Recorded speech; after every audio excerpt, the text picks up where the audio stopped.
Beaucoup de gens ont cru au message de la croix et à leur crucifixion avec Christ. Et j'ai vu ce message agir sur eux. Mais je me suis demandé pourquoi tant de gens n'arrivent jamais à la lumière et à la liberté. C'est parce qu'ils ne saisissent pas en esprit leur position d'union avec le Seigneur, assis dans les lieux célestes. La croix est la base pour cette position. C'est le côté négatif de séparation d'avec la puissance du péché du monde et du diable. Mais nous n'arriverons à traverser les heures sombres de la fin de cette dispensation que si nous vivons à la lumière de la gloire de cette union avec le Sauveur ressuscité.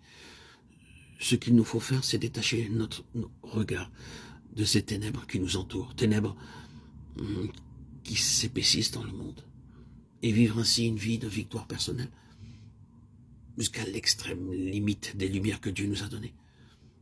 Ah, si nous pouvions regarder depuis le trône de Dieu, en bas sur la terre, nous verrions le Saint-Esprit se mouvant, ça et là, se manifestant partout où il peut trouver une issue. Que fait-il? Me demanderez-vous, que fait-il?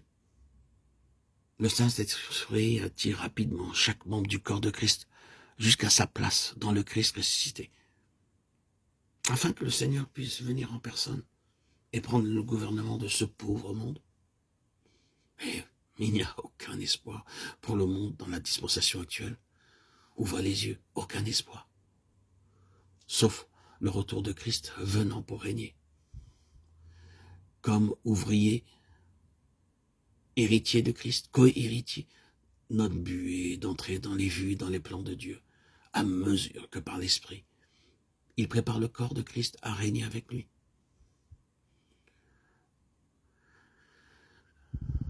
Du moment où nos yeux se dessillent, où nos yeux sont amenés à voir ce qu'on ignorait, ou inconsciemment on voulait ignorer, nous ne serons plus trompés par la civilisation superficielle de notre temps, par cette distraction, ces loisirs à profusion.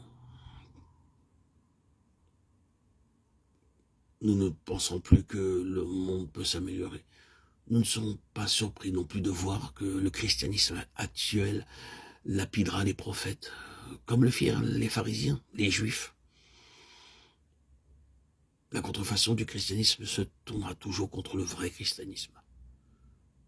Mais avec la lumière du Seigneur ressuscité, nous pourrons supporter d'être lapidés comme Étienne, qu'importe les pierres. Il faut en recevoir. Il eut deux sortes de bénédictions à la Pentecôte, la bénédiction du Saint-Esprit pour gagner les âmes et la bénédiction des pierres. Êtes-vous prêt à recevoir ces deux bénédictions? Vous désirez la grâce pour gagner les âmes? Mais laissez le Maître choisir pour vous l'honneur d'être lapidé comme un martyr. Il est peut-être plus facile d'être un martyr en Chine ou dans d'autres pays où le christianisme est rejeté. Mais Dieu a aussi ses martyrs dans les pays soi-disant chrétiens. Et aussi une manière civilisée de les lapider à l'heure actuelle.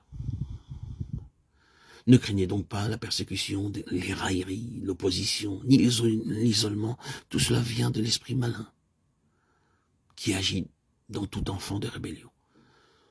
Par les différentes manifestations d'opposition terrestre, Dieu permet au diable d'obliger son peuple à vivre dans les lieux célestes. Car vous savez que s'il vous est laissé un seul appui sur terre, vous vous y appuierez. C'est pourquoi Dieu permet ainsi au diable d'ôter les appuis.